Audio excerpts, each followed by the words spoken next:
죽음에서 되살아나 살아있는 사람의 피를 빨아먹고 산다는 뱀파이어의 전설은 고대 이집트 때부터 있었다.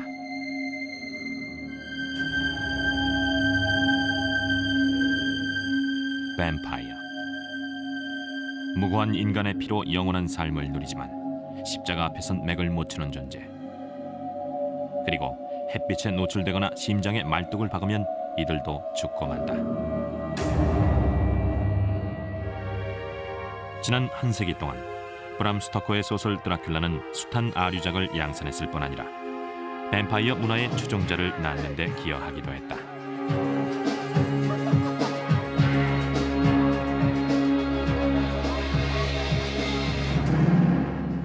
오늘날엔 독특한 방식으로 뱀파이어를 숭배하는 집단까지 생겼다.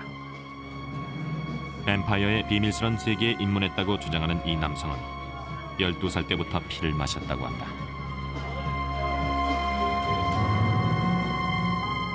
미네소타에 사는 한 부부는 루마니아의 실존 인물 블라드 드라큘라와 매일 대화를 나눈다고 한다. 캘리포니아에 사는 이 여인은 피를 마시고 관 속에서 잠을 자는 데다 연구차를 몰고 다니며 뱀파이어의 길을 가고 있다는데, 이들은 왜 뱀파이어에게 집착하는가? 죽지 않기 때문일까? 인간의 마음속 가장 깊은 곳에 숨겨진 어두운 충동을 실행에 옮기고 있는 건 아닌지.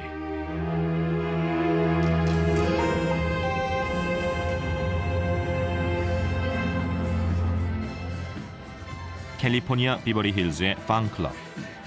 이곳을 찾는 손님들은 단지 의상만 특이한 것이 아니다. 팡클럽은 뱀파이어 추종자들의 회합 장소이기 때문이다. 흡혈귀 복장에 송곳니까지 낀 단골 손님들. 정기적으로 모임에 참석하는 수백 명의 단골 중 20여 명은 진짜 뱀파이어라고 자처하고 있고, 니콜라스 스트라슬로흐도 그중 하나다. 나머진 보통 사람들이죠. 하지만 팡클럽은 누구라도 환영합니다. 실컷 즐기고 아무런 두려움 없이 자신을 마음껏 표현할 수 있는 환상적인 곳이니까요. 저 같은 진짜 뱀파이어를 만나보고 싶은 사람들이 찾아오곤 합니다. 뱀파이어 공동체의 대표인 니콜라스. 그는 소위 뱀파이어 영성이란 일종의 신앙 체계에 대해 조언해주고 있는데, 이 사상엔 뱀파이어가 불사신이란 개념이 포함되어 있다. 니콜라스의 말에 따르면 심령 에너지로 만들어진 불멸의 뱀파이어 신들은 뱀파이어를 받아들이려는 기질이 있는 인간들을 찾아 나선다고 한다. 뱀파이어의 영혼을 받아들인 육신은 큰 변화를 겪습니다. 영원한 뱀파이어가 되는데요. 저는 5살 때 이미 죽었고 그때 뱀파이어가 됐죠. 1958년 가족과 함께 웨일즈의 해변에 놀러간 니콜라스는 수영을 하다 익사했지만 20여 분 후 되살아났다고 한다. 살아난 후부터 능력이 생겼죠. 남들의 마음을 읽고 고민거리를 해결해 줄 수 있게 됐어요. 그런데 그땐 그게 누구에게나 있는 힘인 줄 알았거든요. 어린 나이에 무척 혼란스러웠습니다. 사고 이후 니콜라스는 7년간 오컬트와 심령치료술을 공부했다. 그리고 자신에게 뱀파이어 신이 깃들어 있다는 것을 깨달았다고 한다. 12살 때 용의 계율에 따라 뱀파이어계에 입문했다. 그러니까 기본적으로 피의 의식이죠. 피를 마신다는 건 타인의 생명력을 받아들이는 건데, 저희 뱀파이어들에겐 아주 오래된 전통입니다. 니콜라스는 웨일즈의 시골에 있는 원형 돌담에 서서 계율에 따르기로 맹세했다. 뱀파이어가 되는 의식대로 행했죠. 피를 얇은 천에 투과시킨 후에 마셨어요. 그렇게 해서 유대를 다지는 겁니다. 그날부터 열심히 수련했고 뱀파이어들의 동료가 됐습니다. 니콜라스는 뱀파이어 사원이 있는 LA에 정착했다. 세계의 주요 종교들은 어떤 형태로든 저희 뱀파이어 사원으로부터 영향을 받았죠. 물론 종교계는 우리 의지와는 반대로 늘 신에게 복종하라고 강요하지만 말이에요. 하지만 저희는 인류의 신이기 때문에 사람들의 문제에 관한 저희의 영역을 지켜야 했던 겁니다. 곧 뱀파이어 의식이 행해질 것이다. 이 의식이 비위에 거슬리는 사람도 있을 것이다. 하지만 니콜라스를 비롯한 자칭 뱀파이어들은 자발적으로 동의한 사람들의 피만 빨아먹는다. 니콜라스는 이들을 혈액 기증자라고 부른다. 그는 2주에 한 번씩 기증자의 피를 섭취한다. 사랑을 나누고 하나가 되는 의식이죠. 타인과 공감하게 하는 생명의 피라고 할 수가 있습니다.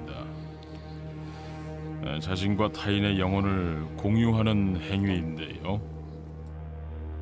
정말 아름다운 교감의 순간이죠. 자양분을 받고 동반자와 친밀감을 느끼는 순간이니까 말입니다. 피를 마시고 기이한 의상을 착용하는 습관은 공통점이지만 현대의 뱀파이어들은 영화나 소설에 나오는 전형적인 뱀파이어와는 매우 다르다. 햇빛에 노출돼도 멀쩡하고 거울에 자신의 모습을 비춰볼 수도 있다. 심지어 십자가를 착용하는가 하면 마늘에 대한 거부감도 없다. 이탈리아 식당에서 일하는 친구는 마늘을 많이 먹고 저도 자주 먹는 편입니다. 뱀파이어들이라고 해서 마늘이라면 질색하진 않습니다. 저희도 죽죠. 육체적으로는 죽어요. 총을 쏘거나 심장에 말뚝을 박으면 죽을 수밖에 없죠. 뱀파이어 문화는 수많은 미국인을 매혹시켰다. 비버리 힐즈의 팡클럽에서만도 수백 명의 추종자들이 피를 마시고 매주 뱀파이어를 찬미하는 의식을 갖는다.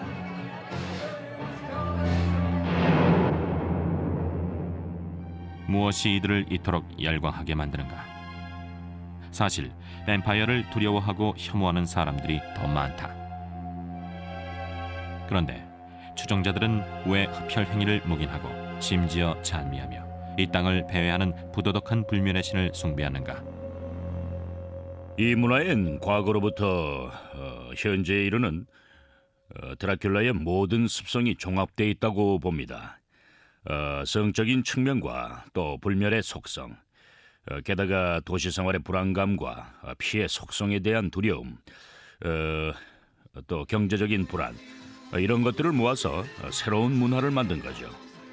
50년대 비트 제너레이션과 60, 70년대를 휩쓴 히피에 맞먹는 강력한 뱀파이어 문화 세력을 말이죠. 뱀파이어는 현대의 불안 심리 못지않게 풍요로운 상상력을 낳기도 했다. 누구나 무의식 속에 강력한 욕구가 있는데 그걸 뱀파이어에게 투영한 것입니다. 불멸과 권력에 대한 욕구는 막을 수 없죠. 뱀파이어가 된 후로는 내가 어디에도 구속되지 않는다는 점이 제일 좋습니다. 사회윤리나 인습에 얽매이지 않게 됐고요. 하고 싶은 일은 아무 때나 자유롭게 할 수가 있지요. 사회적 통제로부터 벗어나려는 욕구는 모든 하부 문화의 공통사항이지만 팡클럽에선 극단적인 행위, 즉 피를 마시는 행위도 용납한다는 점이 특이하다. 피에는 아주 강한 상징과 감성이 부여되어 있습니다.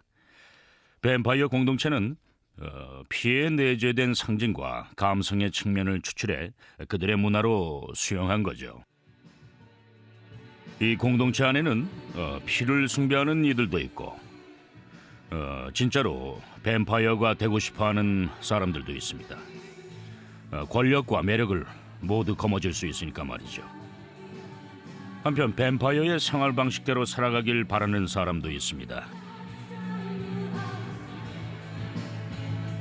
그러나 니콜라스는 뱀파이어 문화란 단지 생활 방식을 선택하는 차원이 아니라고 말한다.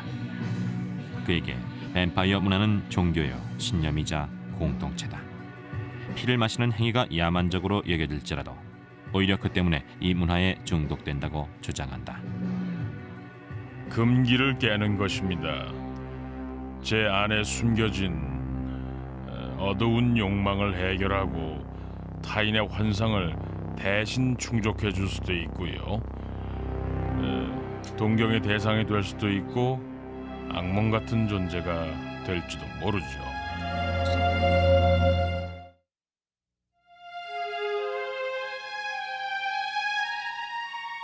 소설의 주인공 드라큘라 백작은 할로윈데이의 가장 인기 있는 캐릭터 중 하나다.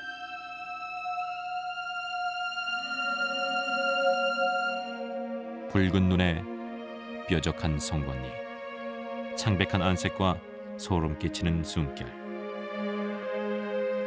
안개 속이나 달빛 아래서 나타나는데 십자가를 보면 힘을 잃고 만다. 영원히 살기 위해 무고한 희생자의 피를 마신다는 드라큘라. 절반은 인간, 절반은 괴물인 드라큘라에게 압도되는 이유는 무엇인가? 드라큘라는 인간의 숨겨진 내면이 반영된 존재인가?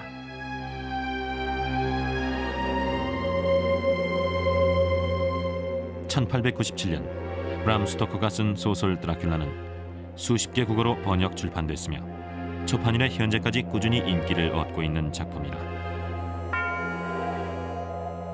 이 소설이 갖고 있는 강력한 흡입력은 뱀파이어 전설의 미스테리에서 비롯된 것이다.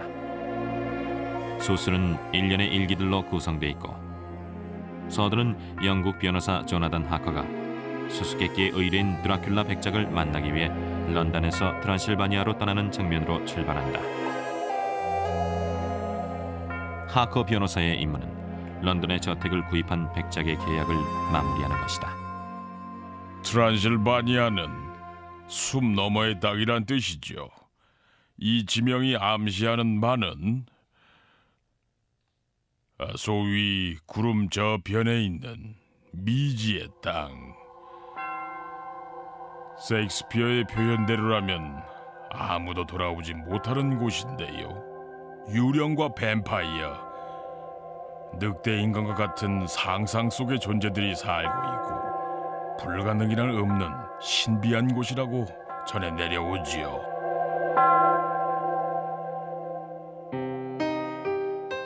하크는 드라큘라 성에 도착해서 의뢰인 드라큘라 백작을 만난다. 첫눈에 백작에게서 심상치 않은 기운을 느낀 하크는 일기에 이렇게 적었다. 백작은 한 발짝도 떼지 않고 조각처럼 서 있었다. 날 반갑게 맞이하는가 싶더니 그 자리에 돌처럼 굳어진 것이다. 문턱을 넘어서려는 찰나 백작이 순간적으로 다가와 내 손을 잡았는데 그 섬뜩한 느낌이란 얼음처럼 차가운 백작의 손, 마치 죽은 자의 손과도 같았다. 브람 스토커는 사전 조사를 철저히 했다. 하커가 드라큘라를 처음 만나는 장면은 고대 트란실바니아 전설에서 따온 것이다. 전설에 따르면 흡혈귀는 희생자가 스스로 악마를 불러들일 때만 다가오고 일단 몸 안에 들어간 후엔 엄청난 힘을 행사한다고 한다. 안타깝게도 이 영국 변호사는 그 전설을 모르고 있었다. 하커 자신도 모르는 새에 스스로 희생양이 된 거죠. 하커가 만약 트란실바니아 지역 전설을 알고 있었다면 사정이 달라졌을 겁니다. 아마도 하커는 흡혈귀 드라큘라 백작을 물리쳤겠죠. 하커가 위기의식을 느끼게 됐을 때 이미 그는 드라큘라 백작의 성에 갇힌 신세였다. 죽음의 공포에 사로잡힌 하커에게 갑자기 드라큘라의 추종자가 나타났다. 짜릿하면서도 끔찍한 향연이었다. 여인은 목을 쓰다듬으며 짐승처럼 입술을 혀로 핥았고 달빛에 반사된 입술은 더욱 붉게 빛났다. 새빨간 혀위에 날카로운 이빨은 희게 돋보였고 그녀는 점점 머리를 아래쪽으로 옮겨갔다. 나는 눈을 감고 나른한 절정에 빠져들었다. 때마침 드라큘라 백작이 나타나 여인을 쫓아냈다. 빅토리아 시대 당시 관점으론 용납하기 힘든 동성애적인 뉘앙스가 물씬 풍기는 장면이다. 드라큘라는 여인에게 이렇게 경고한다. 이 남자는 내 것이다. 드라큘라의 가장 강력한 힘이라면 아마도 성적인 에너지겠죠. 브람 스토커는 성의 권력을 주고받는 행위와 성적인 주제를 연관시킨 겁니다. 이런 줄거리에 공포와 고통을 적절히 섞어서 환상적인 작품을 창조해낸 것이죠. 이 주제의식은 드라큘라가 런던에 가서 하커의 약혼녀 미나를 만나는 장면에서 잘 드러난다. 드라큘라 백작은 자고 있는 미나의 목을 날카로운 이빨로 꿰뚫는다. 그리고는 피를 빨아먹은 후 미나에게 영원한 뱀파이어가 될 것을 강요한다. 미나는 이렇게 말한다. 백작은 길고 날카로운 송곳니로 가슴에 혈관을 열었다. 피가 뿜어져 나오자 그는 한 손으론 내 손을, 다른 손으론 내 목을 부여잡고 내 입술을 자신의 상처에 갖다 댔다. 피를 마시며 나는 숨이 막힐 지경이었다. 맙소사, 내가 무슨 짓을 한 것일까?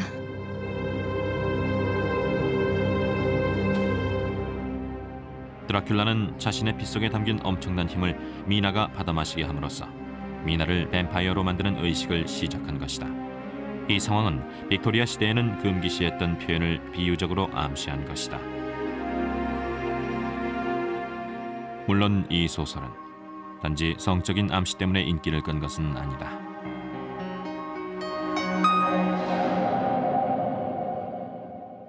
악과 권력, 성과 죽음이란 주제를 담은 소설 드라큘라는 어떻게 해서 고전으로 자리 잡게 됐을까?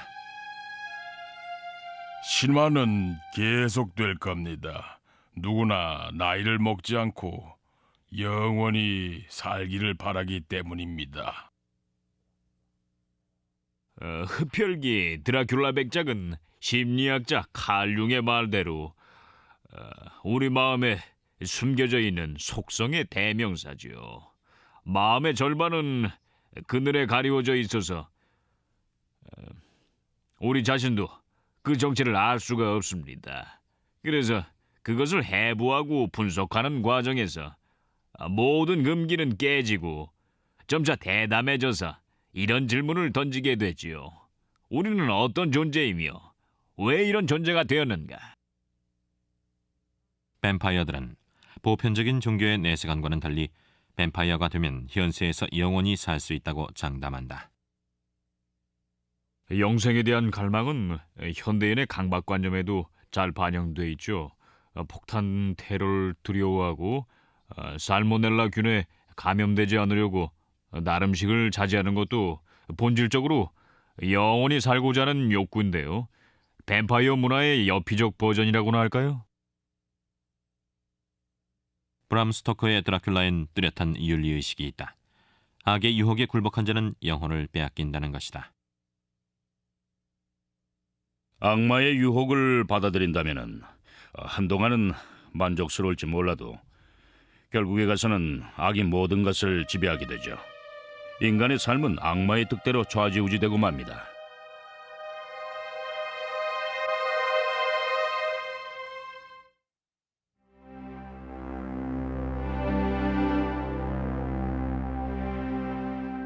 (1890년대) 브람 스토커가 소설 드라큘라를 쓰기 위해 답사했던 트란실바니아.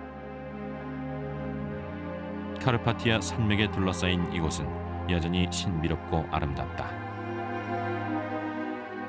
소설과 영화에 등장하는 모든 것, 예를 들어 마늘이나 십자가 따위는 정말 트란실바니아 전설에도 나오죠. 고스란히 소설에 옮겼다는 게 바로 모순입니다. 드라큘라는 브람 스토커의 폭넓은 상상력이 발현된 작품이라고들 알고 있는데 전혀 그렇지 않아요. 트란실바니아는 세상의 온갖 미신의 중심지로 알려져 있다. 이곳은 또한 역사상 가장 잔인했던 지도자의 고향이기도 하다. 터키 제국의 유럽 진출을 저지했던 15세기의 통치자 블라드 드라큘라. 그는 그 유명한 소설 드라큘라의 모델이기도 하다.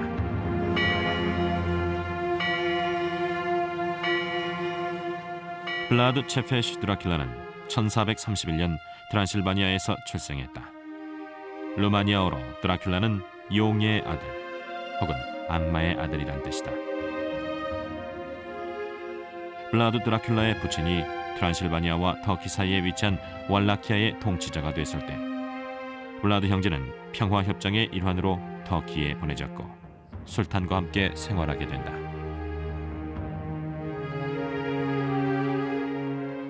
드라큘라는 터키어를 몰랐고 기독교인이었는데 터키인들은 무슬림이었죠. 그러니 당연히 어린 나이에 그곳에서 생활하기가 무척이나 힘들었을 겁니다. 블라드 드라큘라는 터키의 잔인한 풍습을 집중적으로 공부했다. 특히 꼬챙이로 찌르는 형벌에 관심을 가졌다. 몸을 꼬챙이로 찌르고 땅 위에 꼬챙이를 기둥처럼 세워두는 것으로 십자가에 매다는 방법과 유사하다. 이 벌에 처해진 자는 피를 흘리다 서서히 죽어가게 된다. 신체 주요 장기에는 치명상을 입히지 않도록 꼬챙이를 찌르죠. 꼬챙이에 찔린 채 고통받게 하는 게 목적이. 블라드 드라큘라와 동생 라도는 부친과 형이 루마니아 귀족들에게 암살된 후 술탄으로부터 풀려났다.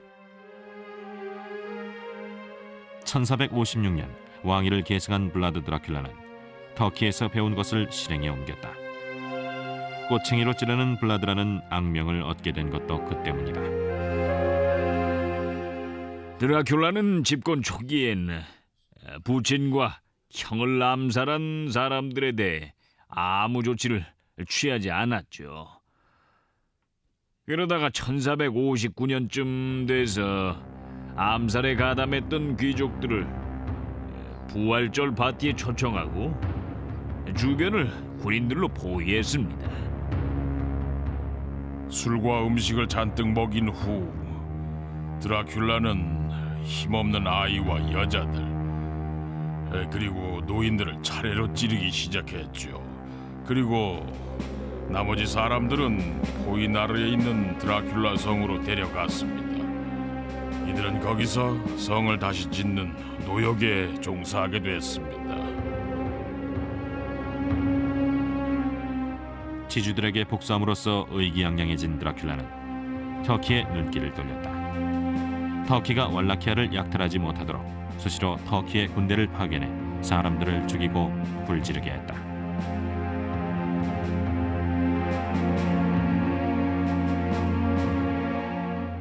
초토화 작전은 여러모로 아주 훌륭한 전술이었죠. 식량이 거덜나고 집이 없어진 뒤에는 뻔하지 않습니까? 당시엔 오늘날과 같은 병참술이라는 게 없었죠. 일단 땅이 황폐해지고 먹을 게 없는 상황에서는 사실상 터키군이 반격한다는 것 자체가 불가능해지니까요.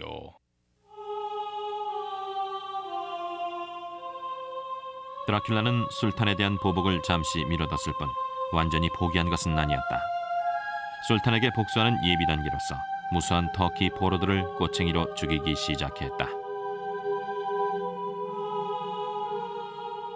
꼬챙이 숲이라는 것을 만들었습니다. 수개월간 수많은 사람들이 동원됐죠. 드라큘라는 꼬챙이에 희생된 사람들 틈에서 식사하는 것을 즐겼는데 어떤 시체는 몇 주 동안이나 매달려 있었으니 거기서 나오는 악취가 오죽했겠습니까? 술탄은 이 끔찍한 광경을 보고는 군대를 철수시켰죠. 드라큘라는 자신감에 차서 귀족들에게 명령했습니다. 술탄이 도망간다. 술탄을 끝장내자. 그때 귀족들은 드라큘라의 동생 라두의 편에 섰다. 드라큘라는 왕위를 잃고 옥에 갇혔다. 감옥에 가서도 잔인한 습성은 버리지 못했습니다. 사람을 찌르진 못했지만 쥐를 잡아서 고문하고 꼬챙이로 찔러댔어요. 그리고 간수에게 뇌물을 주고 새를 옥 안에 들여놓고는 깃털을 죄다 뽑았죠. 새가 방향 감각을 잃고 감옥 안을 돌아다니다 지칠 때쯤이면 작은 막대로 새를 찌른 후 막대에 매달아뒀고요. 찌르는 행위를 경배했다는 말까지 들을 정도였습니다. 수년 후 드라큘라는 잠시 왕권을 회복했지만 터키와의 전투에서 최후를 맞이하고 만다.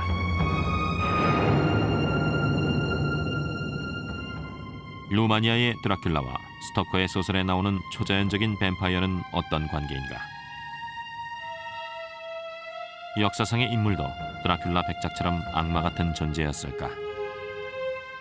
루마니아 역사학계에선 두 가지 학설이 맞서고 있습니다. 이에 어쨌거나 드라큘라가 그 정도로 대량 학살을 행했을 리는 없다는 학파가 있고, 다른 학파는 학살이 정치적인 동기에서 행해졌다고 주장을 하죠. 드라큘라의 잔인하고 야만적인 행위 뒤에는 정책적인 배경이 깔려 있다는 주장입니다.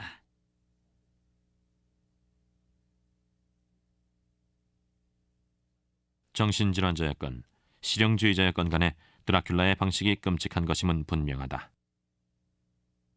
자기 국민을 죽였어요. 다뉴브 강가에서 농사짓던 루마니아 양민들을 학살했죠. 터키군이 도착했을 때 식량을 못 구하게 하려고 저지른 만행이었습니다. 실존했던 드라큘라도 소설 속 드라큘라처럼 권력과 피에 집착했다. 그가 실제로 피를 즐겨 마셨다는 주장도 있다.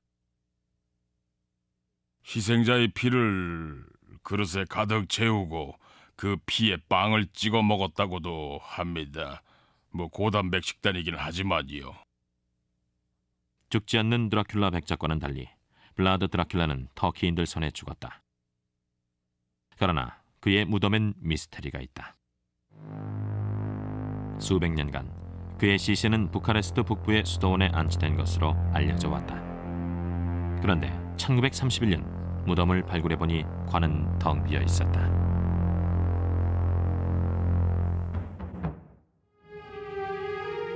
드라큘라 얘기에 강하게 매료된 어떤 사람들은 15세기의 전사 드라큘라와 영혼의 교신을 하고 있다고 주장한다.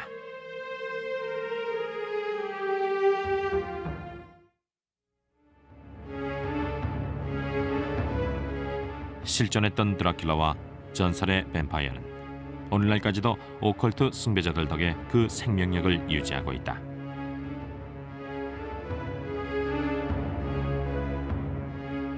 한편 미네아폴리스 외곽에서 드라큘라와 함께 살고 있다고 주장하는 부부가 있다. 캐시와 데일은 드라큘라와 영혼의 교신을 하고 있다고 한다. 캐시는 자라나면서 오컬트와 괴기 영화, 특히 벨라 루고시의 드라큘라 영화에 매료됐다. 중학교 다니던 시절 선생님께서 저를 모티샤라고 부르셨죠. 그때부터 나름대로 드라큘라 기질이 있었나 봐요. 캐시는 영적인 힘도 갖고 있다고 믿는다. 어떤 일이 일어날 것 같다는 예감이 들어맞았고 그 뒤의 일까지 맞추게 됐죠. 환영이 보이기도 하고 사람이 죽을 것 같을 땐 갑자기 심하게 메스꺼워지기도 해요.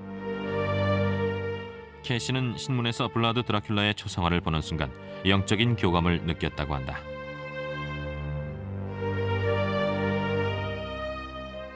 그 인물이 궁금해졌어요. 사실 제가 만나보고 싶었던 사람은 다 만났거든요. 앉아서 계속 명상을 시도했지만 블라드 드라큘라와는 교신이 되지 않았죠. 하지만 언젠가는 꼭 만나게 될 거라는 예감이 들었어요. 어쨌거나 그것도 교감이라면 교감이죠. 캐시는 죽은 자의 영혼이 산 자의 입을 통해 얘기하는 교신 방법에 대해 배우기 시작했다.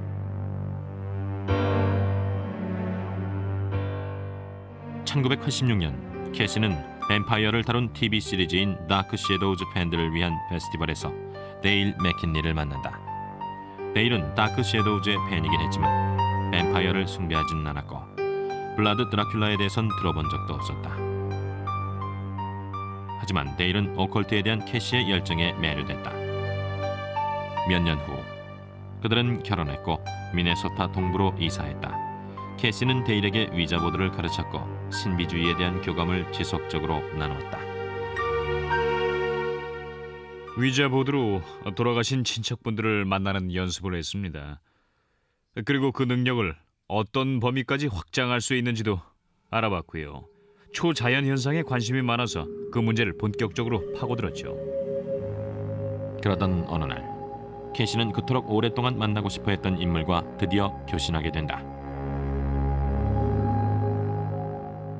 갑자기 마음속에서 어떤 소리가 울려 나왔어요. 위자보드에 뜨기도 전에 말이에요. 처음엔 캐시조차도 전설적인 인물 블라드 드라큘라와 교신할 수 있다는 사실을 믿지 않으려 했다. 그러나 끈기를 갖고 지속적으로 블라드 드라큘라를 불러냈고 어느 날 드디어 캐시에게 놀라운 사건이 벌어졌다. 머리가 갑자기 터질 것 같았어요. 누가 제 머리를 짓이기는 것처럼 너무 아파서 무릎을 꿇고 앉아 머리를 움켜잡고는 제발 그만하라고 외쳤더니 즉시 통증이 사라졌죠. 저녁 때 캐시는 갑자기 이상한 행동을 했다. 블라드 드라큘라가 몸 안에 들어온 것이었다. 드라큘라가 음식을 바닥에 던지고 싶다고 말하는 것 같아서 제가 음식을 던졌더니 남편이 왜 그러냐고 물었죠. 저는 드라큘라와 교신했다고 외쳤어요. 캐시는 수차례 교신을 시도해서 어느 정도 성과를 거뒀으나 그 정도에 만족하지 않았다. 드라큘라와 몸으로 만나고 싶었어요. 그래서 저는 드라큘라에 열광하고 있고 드라큘라는 대단한 매력이 있는 존재여서 정말 사랑한다고 말했죠. 캐시는 남편에게도 드라큘라와 교신해보라고 구원했다. 남편이 드라큘라와 만나기까지는 시간이 좀 오래 걸렸어요. 그러다가 갑자기 변화가 생겼죠. 남편이 머리를 흔들더니 손을 앞으로 쫙 뻗는 거예요. 혹시 블라드 드라큘라냐고 물어봤더니 그렇다고 하더군요. 잠시 후에 제가 드라큘라에게 눈을 뜰 수 있겠느냐고 물어봤죠. 그랬더니 슬며시 눈을 뜨고 미소를 지었어요. 대화는 길게 나누지 못했지만 친밀감이 느껴졌죠. 그리고는 드라큘라를 보내줬어요. 데일은 그때 반쯤은 무의식 상태에서 꿈을 꾼 것 같다고 했다. 이들은 일주일에 몇 차례씩 드라큘라와 교신하는 연습을 꾸준히 했다. 그간 수차례 교신을 하면서 이제는 친분도 깊이 쌓았고 지속적으로 만나고 있죠. 블라드 드라큘라. 그는 비록 생전엔 잔인한 살인마였을지 모르지만 데일과 캐시는 드라큘라가 죽은 후로 온화해졌다고 주장한다. 그래서 이들 부부는 드라큘라와의 교신을 두려워하지 않는다. 드라큘라는 괴담 열전 시청자들을 위해 데일의 몸을 빌어 이렇게 전한다. 이 사람의 육신에 들어와 있으니 마음이 정말 편안합니다. 친밀한 관계를 형성한 것만으로도 큰 의미죠. 생전엔 단 한 번도 이런 친분을 쌓지 못했으니까요. 캐시와 데일은 루마니아의 통치자였던 드라큘라의 조언에 따라 집을 중세풍으로 개조했다. It's like great hole in wall is nothing. It's like empty. 드라큘라는 이들에게 우호적인 존재이며 이들도 드라큘라를 잃고 싶지 않다고 한다. 캐시와 데일 그리고 왈라키아의 잔인한 학살자 블라드 드라큘라와의 기이한 관계를 어떻게 설명할 것인가? 속임수라고 생각할 수도 있습니다. 믿는 사람들은 그 안에서 깊은 의미를 찾으려고 할 거고요. 드라큘라의 힘을 감지한 사람들은 그와 교신하는 거죠. 일종의 숭배라고 보시면 됩니다. 구두나 발목을 숭배할 수도 있죠. 신을 숭배하는 사람이야 많고요. 그런 현상과 같아요. 예를 들자면 사람들의 성감이 하도 다양해서 피임 도구를 분류하기 힘든 것과 마찬가지죠. 캐시와 데일 부부는 자신들의 신념을 입증해줄 사람을 찾고 있다. 심리학 점성술가의 얘기를 들어보자. 데일의 오른쪽 바로 뒤에 영혼이 서 있었죠. 전사 같았는데 키가 크고 무척 난폭해 보였어요. 데일과 계속 이야기를 나누면서 그 영혼을 관찰했는데 이들 부부도 그 영혼에 대해 알고 있는지 의구심이 들었죠. 당장 누굴 해친다는 뜻은 아니지만 너무 잔인해서 대체로 교신하길 꺼리니까요. 현자나 정신적 지도자, 영화배우와 교신하길 원하는 게 일반적이죠. 고통이나 부정으로 가득 찬 표정을 한 영혼을 아주 잠시 동안이나마 제 눈으로 봤죠. 낸시도 블라드 드라큘라의 영혼을 봤다. 처음 본 것은 데일과 캐시가 TV 토크쇼에 출연했을 때다. 너무 놀라서 TV를 꺼버렸어요. 데일과 탁자를 사이에 두고 마주 앉았을 때 데일은 드라큘라의 영혼을 불러들였고 드라큘라는 아주 친절하고 재미있게 얘기를 했죠. 하지만 느낌이 정말 이상했어요. 에너지가 빠져나가는 기분이랄까. 그런데 캐시와 데일은 드라큘라와 각별한 사이인 것 같아서 차마 얘기를 못했죠.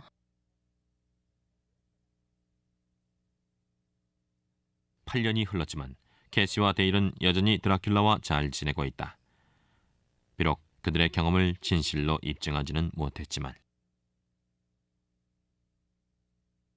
직접 본 것과 제 느낌에 대해서만 알 뿐이지만 유쾌한 경험은 아니었고 너무 무서웠어요. 얼핏 보기에는 설명할 수 없는 능력이라고 해도 진실을 찾고 또 해답을 구하는 과정에서 유용하게 쓰이리라고 믿습니다. 눈으로 본 영혼이 마음의 환상에 불과하다고 증명할 수 있는 사람은 아무도 없죠. 하지만 영혼이 존재하는 한 영혼을 감지할 수 있고 그래서 영혼이라고 믿는 거예요. 누구나 자기의 신념에 대해서는 굳게 확신하죠. 캐시하고 데일도 경험한 걸 믿을 뿐입니다. 과학적으로 설명할 수 없는 경험인지 혹은 사이코 드라마인지는 몰라도 캐시와 데일을 지지하는 사람들도 있다. 드라큘라는 데일의 입을 통해 이렇게 얘기한다. 이들 부부에게 저는 희망을 주고 있죠. 이미 이 사람들에게 저의 애정을 전달했고요.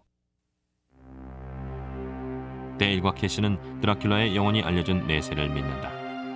사후에도 영생이 있다는 것이다.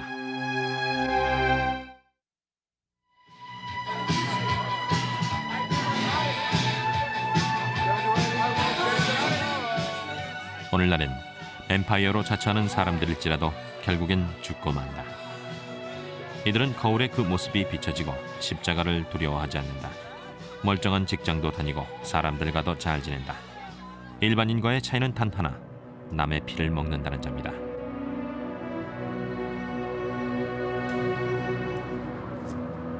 카트리나 코핀이란 이름으로 알려진 뱀파이어. 코핀은 영어로 관이란 뜻이다. 그녀는 연구차를 몰고 다니고 관에서 잠을 잔다. 집은 공포박물관이다. 이 여인은 어려서부터 친구들의 피를 마셔왔다. 친구가 실수로 칼에 베었는데 제가 상처에서 피를 빨아먹자 아주 좋아했어요. 상처가 날 때마다 저한테 달려와서 상처 부위를 제 입에 대줬죠. 이거 봐 하면서 말이에요. 정말 재밌었죠. 당시 10대였던 카타리나는 피를 빨아먹기 위해 사고가 생기기를 기다리지 않고 적극적인 방법을 선택한다. 실수로 상처를 입고 피가 날 때까지 못 기다리겠다는 거예요. 그래서 동의를 구하고 친구들 몸에 면도날이나 종이칼 따위로 상처를 내고 피를 빨아먹었죠. 그런 사람들을 기증자라고 해요. 희생자와는 달리 기증자는 자발적으로 동의한 성인이죠. 전 동물이나 아이들의 피는 안 먹어요. 카트리나에게 뱀파이어 의식은 관능적인 경험을 서로 즐겁게 나누는 것이다. 그러나 기증자가 없을 땐 자기 몸에 상처를 내 피에 대한 갈증을 해소한다. 따뜻하고 혈관에서 흐르는 피, 즉 상처에서 갓 빼어 나온 피여야 하죠. 주사기로 피를 뽑아 잔에 담으면 공기에 닿는 순간 피가 응고돼요. 전 그런 거 싫어요. 카트리나는 캘리포니아 남부의 화창한 기후대에 살고 있지만 해변에 자주 나가지 않는다. 햇빛은 가능하면 피하고 낮엔 주로 관에서 수면을 취한다. 전 햇살이 싫어요. 해골이나 관을 좋아하죠. 피의 맛을 좋아하고 야행성인데요. 하지만 악마 숭배자는 아니니까 걱정 마세요. 물론 피 때문에 사람을 죽이지도 않고요. 전 그저 사람들에게 뱀파이어에 대해 알리고 싶을 뿐이에요. 오늘날의 뱀파이어는 어떤 존재인가? 우리 안에 숨겨진 어두운 성향이 발현된 것일까? 아니라면 대체 뭘까? 실제로 뱀파이어가 존재한다는 증거는 없습니다. 시체가 부활해서 사람을 공격한 적도 없어요. 그리고 또 피를 빨아먹지도 않습니다. 요즘에는 뱀파이어의 이미지에 편승한 사람들이 있을 뿐이죠. 흥미롭게도 전설 속의 뱀파이어보다는 19세기 소설에 등장하는 드라큘라의 이미지가 오늘날 뱀파이어 공동체들에게 활력을 불어넣고 있죠. 현대에도 몇 가지 커다란 금기가 있죠. 그 중에 주된 금기로 사람이 사람의 피를 마셔선 안 된다는 게 있습니다. 반사회적 행위니까요. 남의 피를 받아먹다니요. 자발적으로 기증한 사람이건 마지못해 내준 사람이건 간에 남의 생명을 빨아먹는 행위를 해선 안 되죠. 그런 건 기생충이나 하는 짓입니다.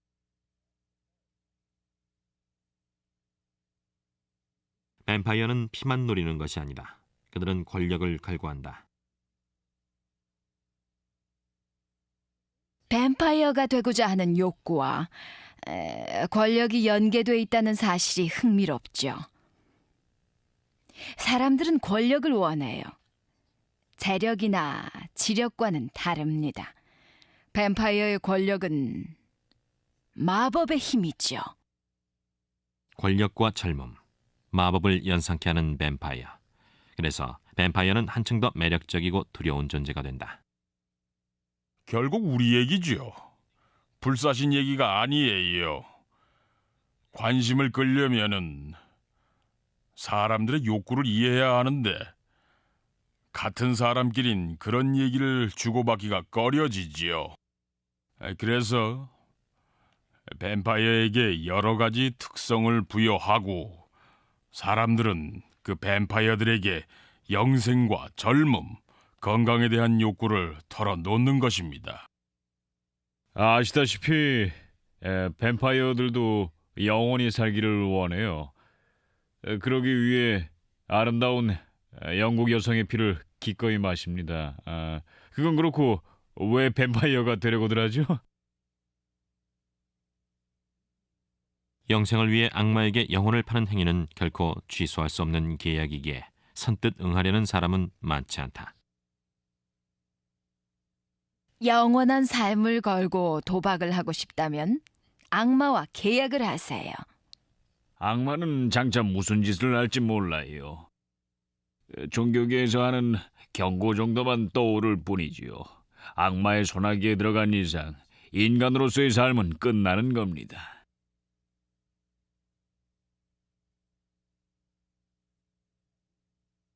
빅토리아 시대 영국을 구속했던 금기는 오늘날엔 아무 의미가 없다. 현대인들은 뱀파이어에 대한 상상을 마음껏 펼칠 수 있으며 브람 스토커가 살던 시절엔 꿈도 꾸지 못했을 정도로 자유롭게 뱀파이어를 숭배한다. 뱀파이어를 상징하는 권력과 흡입력, 자유는 참으로 어렵게 얻은 가치다. 이렇게 한번 생각해 볼까요? 드라큘라는 우리가 감히 하지 못하는 걸 대신하는 존재가 아니라 현재의 종교의 내세관을 대체하는 가치라고 말이죠. 인간을 수세기 동안 매료시킨 밤의 피조물. 사람들이 뱀파이어에게 열광하는 가장 큰 이유는 뭘까? 뱀파이어로 인해 우리에게 숨겨져 있던 무서운 본성을 직시하게 되기 때문은 아닌지.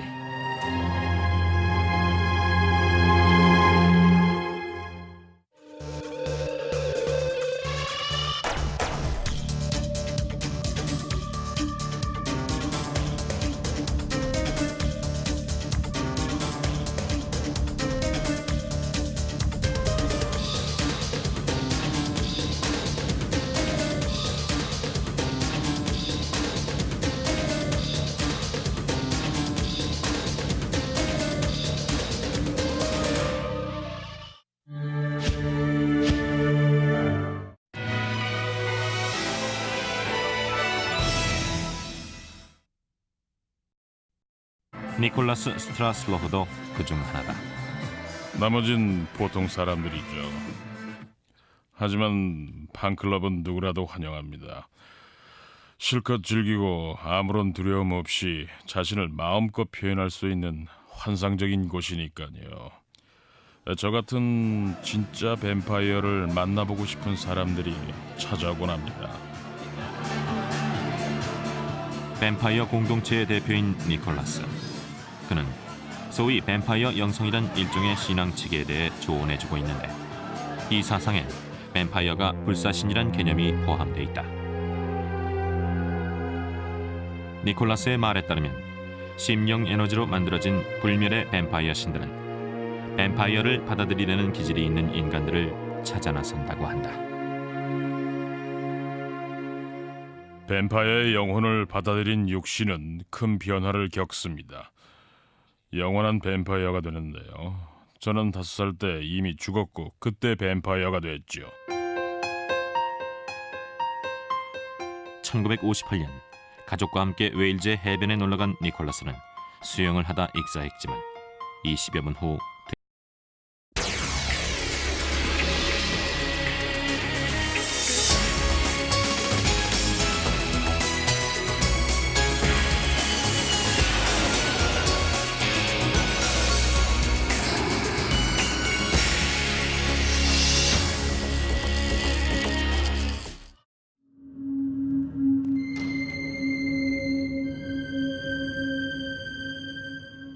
무덤에서 되살아나 살아있는 사람의 피를 빨아먹고 산다는 뱀파이어의 전설은 고대 이집트 때부터 있었다.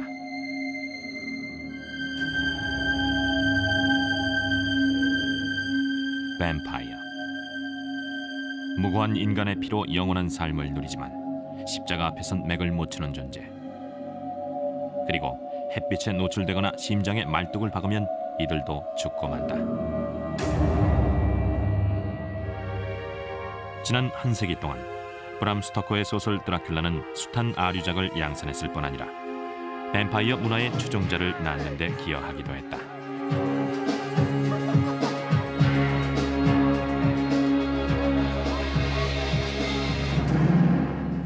오늘날엔 독특한 방식으로 뱀파이어를 숭배하는 집단까지 생겼다.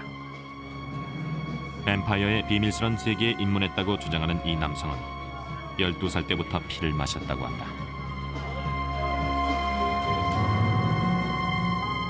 미네소타에 사는 한 부부는 루마니아의 실존 인물 블라드 드라큘라와 매일 대화를 나눈다고 한다. 캘리포니아에 사는 이 여인은 피를 마시고 관 속에서 잠을 자는 데다 연구차를 몰고 다니며 뱀파이어의 길을 가고 있다는데, 이들은 왜 뱀파이어에게 집착하는가? 죽지 않기 때문일까?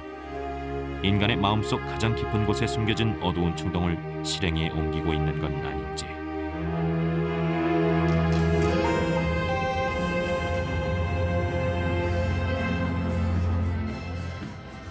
캘리포니아 비버리 힐즈의 팡클럽. 이곳을 찾는 손님들은 단지 의상만 특이한 것이 아니다. 팡클럽은 뱀파이어 추종자들의 회합 장소이기 때문이다. 흡혈귀 복장에 송곳니까지 낀 단골 손님들.